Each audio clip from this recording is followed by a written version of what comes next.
Bryan County commissioners have approved a tax district for a battery storage system near Colbert. News 12's Mia Medellin explains what that means for Bryan County residents. Late last month, Bryan County and the Katy Energy Storage LLC signed an economic development agreement, creating the first ever TIF by the county. Peregrine Energy Solutions will build an estimated $270 million battery energy storage system, or BESS, connected to a nearby electrical substation northeast of Colbert. A BESS collects energy during off-peak hours to be returned during peak hours of electrical use. Bryan County commissioners say the approximate 40 acres of property encompassing the TIF district is off of Frida Circle near Colbert.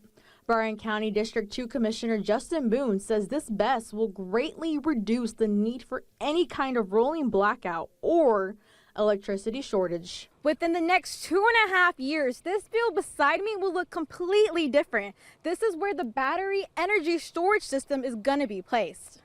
But the project doesn't come without potential hazards. According to the National Fire Protection Association, an energy storage system can experience deep-seated fires. These systems are usually comprised of batteries that are housed in a protective metal or plastic casing within larger cabinets. The layers of protection help prevent damage to the system, but can also block water from accessing the seat of the fire.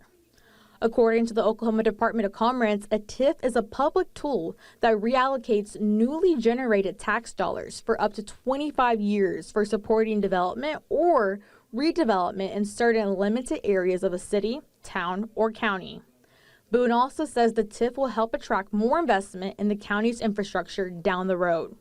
He also says the upfront investment in equipment for the facility will bring in sales tax dollars that will directly impact the county. And Peregrine has pledged to use local contractors for excavation, rock hauling, and more.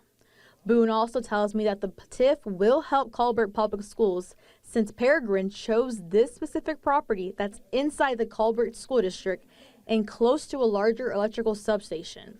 The TIF goes into effect on January 1st, 2027 and will last for 20 years. In Bryan County, Mia Medellin, News 12.